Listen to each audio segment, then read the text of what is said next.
It seems reasonable to think of the American Civil War as an event which was confined well within the borders of the United States, or at most the North American continent. But as we've gone over in the past, the Civil War had a very significant international element often overlooked by many narratives, from France attempting to annex Mexico while the Union was distracted with the South, to Britain hoping that the Confederacy would weaken the growing threat that was the United States, and Russia, after having lost badly to France and Britain during the Crimean War, seeking to protect the Union as the last friend it might have on the international scene. Britain in particular appeared to be only moments away from supporting the Confederates before Britain's leadership ultimately changed its mind. Confederate cotton had been highly prized by both Britain and France. In the years just prior to the outbreak of the Civil War, Britain's textile industry had experienced a tremendous boom, only to be brought to an abrupt halt by the Union's blockade of southern exports, not wishing for the Confederacy to acquire additional funding for its war effort. In Britain, the result had been what became known as the Cotton Famine, a shortage of raw materials which saw textile prices skyrocket, while several of those previously employed in the industry became jobless and destitute. To the government of Britain, they could not tolerate how badly they were being affected by what they considered to be hypocrisy on the part of the Union. Why, the British asked, was it so wrong for the Confederates to break away and become their own state, when the United States had done much the same to achieve independence from Britain? Tensions grew between the two countries who had already been on sour terms since the War of 1812, a war in which the winner was disputed in the post-war years, in which both sides accused the other of instigating. Britain for conscripting unwilling American sailors into their own war against Napoleon, and the United States for attempting to stoke a war of independence within Canada, whom the Americans had hoped would join them, only for the Canadians to reject American liberation and fight back. Having motive to wish the Union harm and standing to benefit from Confederate cotton, Britain had entertained the idea of directly involving itself on the side of the South, and even without actively participating in the conflict, provided for the Confederates opportunity to bypass the Union blockade, as well as produced for them a number of ships, most notably the CSS Alabama, which went on to raid several Union vessels, taking some 2,000 prisoners and both capturing or destroying over 60 Union ships, which alone valued some $6 million at the time. Post-war, Congress sought to hold Britain responsible for the destruction caused by the Alabama, most especially Charles Sumner, who determined that taking into consideration the cost of the ships themselves, the cost of extending the Civil War, and the physical and emotional injuries sustained by the soldiers, Britain owed the United States $2,125 million, not accounting for present-day inflation, mind you. Alternatively, instead of paying this massive and outlandish financial debt, Sumner offered that Britain could turn over the Canadian territories directly controlled by Britain and its companies, specifically the lands of the West Coast, allowing the United States direct land access to Alaska, which had been acquired just 2 years earlier from Russia. And Secretary of State William Seward, who had been largely responsible for the acquisition of Alaska, strongly supported Sumner's proposed annexation, as did many others in the US. Just 1 year prior to the purchase of Alaska, a member of the House of Representatives proposed a bill authorizing the president to annex the whole of Canada, as did another bill the following year for the Western Territories exclusively, and while neither went into action, it did drum up some attention from the American public and neighboring Canadians, reawakening expansionist aspirations in the former as evidenced by Seward and Sumner, while for Canada it created much distress. With the purchase of Alaska, the Civil War concluded, British-American relations tense, and interest in the annexation of Canada expressed 3 times in only the past few years. Several signs now made evident a potential threat to Canadian independence from the US. As a result of these factors and more, Canada's eastern provinces, where the majority of its population existed, came together to establish the Dominion of Canada, a more autonomous entity which was not merely a possession of Britain, but a nation which could actively invest in itself and provide for its own defense. Britain in turn ridiculed Sumner's proposals and settled on a more reasonable payment of $15 million, but despite how absurd it might seem for the United States to gain a large chunk of Canada as compensation for Britain's sale of the CSS Alabama, there was actually a decent possibility for this to have occurred. Firstly was how much Britain valued the Canadian West. It was an underpopulated territory, with many of its settlers having been American prospectors who earlier arrived there in search of gold. It was one of the most out-of-the-way territorial possessions of Britain, difficult to develop, populate, and make effective use of. It was meant to be Britain's California, a hub from which it could dominate Pacific trade. However, economically, the coastal cities of BC were more dependent upon the United States than they were on Britain, and this dependency was contributing to a troublesome debt which had made the colony all the more of a burden. When the Dominion of Canada was first established, many in the East had assumed British Columbia would join them, but the tremendous geographic divide between the East and West made this arrangement highly unfavorable. British Columbians worrying that this arrangement would make them nothing more than a colonial possession of Canada instead of an equally represented province. The United States, on the other hand, with its nearly complete transcontinental railroad and thriving western states, demonstrated a greater level of interconnectivity between its western and eastern halves, which appealed to the British Columbians. The US very evidently wanted the territory and intended to make good use of it, which was more than could be said of Britain, who regularly questioned the value of the western lands and if they were even willing to fight the United States for them if the Americans ultimately resorted to forceful annexation. Prior to its confederation, eastern Canada was becoming enough of a concern for Britain as it was, this far-off territory which Britain was investing in heavily and which they could not reliably protect from the much larger and more densely populated United States if hostilities ever broke out. With that said of the East, how could anything better be said of the West? Even Britain's resolution to pay the United States $15.5 million does speak to the possibility of a territorial concession, as the much larger Russian colony of Alaska had been purchased for less than half that price. However, Britain began to reevaluate the utility of a gateway into the Pacific, even if it demanded greater investment. This ultimately delayed negotiations over the CSS Alabama dispute, which led some American officials to worry that they might get nothing, encouraging them to offer a more reasonable monetary payment than Sumner's $2 billion, seeing this as the most pragmatic solution as it would help cover the expenses of the Civil War. In the end, the United States received its payment, British Columbia saw entry into Canada, and British-American relations slowly began to improve as a result of what was seen as a goodwill settlement. But what if that changed? What if in an alternate timeline, Britain agreed to give at least part of Canada to the United States? Now before we go any further, I want to take a minute to talk about channel donations. We're in a tight spot right now which could force us to significantly cut back on our content to focus on other work instead. If you enjoy the videos we make and want to keep seeing uploads from us, please head over to our Patreon to support our content directly. Viewers like you are the reason we make these videos. Show us you appreciate that by either donating or sharing this video, because right now, the channel needs your help. Now, back to the video.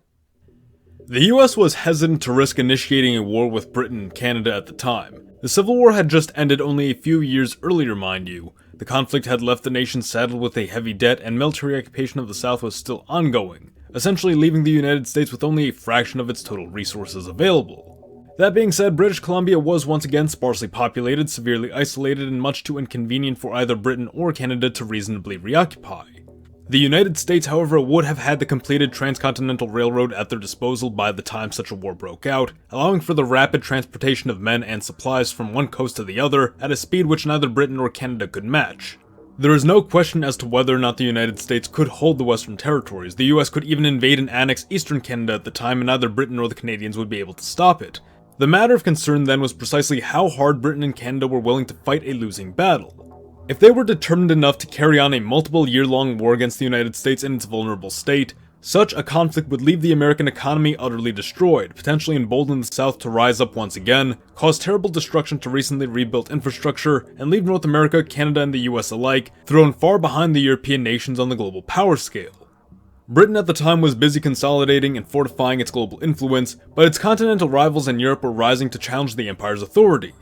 For Britain to embroil itself in a fruitless war in the Americas just for the sake of revenge at this very crucial time in history would be a dangerous mistake to make. Britain could certainly inflict a wound upon the United States which would cripple them for at least a decade, however, how much progress would be lost by investing in such a conflict only to get nothing in return, and might the French or Germans surpass them in this time? Neither the US nor Britain were truly in a position to risk war, and neither did, but this time, things are different.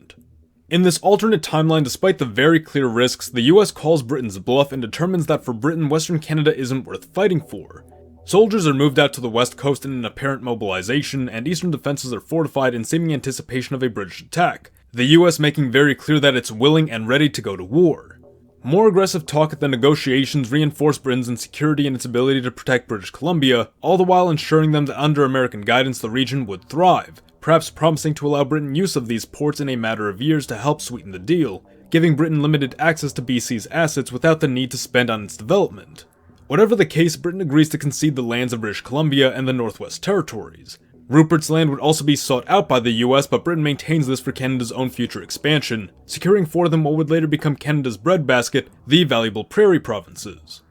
As per the terms of their agreement to make valuable use of the land which may benefit Britain at a later point, the US would assume the colony's debt, taking a great burden off of local businesses, and begin work on a pair of rail lines connecting British Columbia to Minnesota and California, opening the region up to homesteaders and promoting the territory's past gold rush, suggesting to would-be settlers that there might still be more to find in the untamed lands of the North. Whether or not the US had acquired British Columbia through means of military pressure or not, The concession of land from the globe's most powerful empire would be emboldening and almost certainly fuel additional colonial ventures in the coming years, most especially in the Pacific, where American expansionism would coincide and clash with that pursued by Germany and Japan.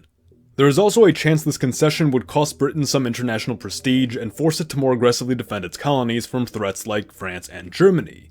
Under American guidance, British Columbia would see significant growth into a major port and mining state, attracting a handful of prospectors anticipating more gold to be found in the region, as well as run-of-the-mill miners taking advantage of the region's rich coal supply. New port cities which could act as way stations toward the Alaskan coast would also spring up, bringing a greater number of settlers to these lands, especially upon the outbreak of the Yukon Gold Rush, allowing Alaska to reach a higher level of development than had been seen in our world.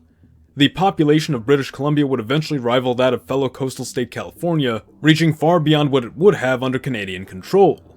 For the Canadians, the loss of the Western Territories would be both a curse and a blessing, as while it now stood cut off from the Pacific, it would also be free to focus on its local development in the East instead of spreading itself thin across the Midlands both in population and in finances, just for the sake of reaching the opposite coast. This leads to the creation of more densely populated and interconnected communities in the East, much like those the United States had begun with, and which later allowed for the more thorough settling of the Great Lakes territories. Wealth which would have otherwise been invested in Western development would instead be spent on industrializing the eastern provinces, creating many new jobs, strengthening the economy, and promoting population growth. This would all help compensate for the economic slump Canada would have experienced in the following decade as they had in our timeline, when they suffered from a declining workforce, slow development, and increased competition with the United States. Sense of national unity could also be expected to be stronger for the Canadians of this timeline. As we mentioned earlier, the development of the extensive Canadian Transcontinental Railroad in our world siphoned away much needed wealth from the eastern provinces and from Manitoba, leading some to feel as though the Canadian government was favoring the West at expense to the East, fostering regional rivalry within the Dominion, and encouraging some provinces to consider breaking up the Confederation to better focus on themselves. But such is not the case this time around, and Canada is instead able to develop a more centralized government and identity. The Canadians, wanting to avoid becoming dependent upon the US after such dependency had cost them the West Coast, would not adopt a trade policy of reciprocity as they had in our world, at least not for a while, meaning protectionist tariffs would be enforced by Canada against American imports to promote greater Canadian self-sufficiency or codependency with the Empire. This is yet another factor which would help foster Canadian industrialism and resource extraction, putting it on track to become far stronger than the Canada we knew. Settlement of the prairies would also become increasingly important toward the end of the century as the booming population would demand more food be produced.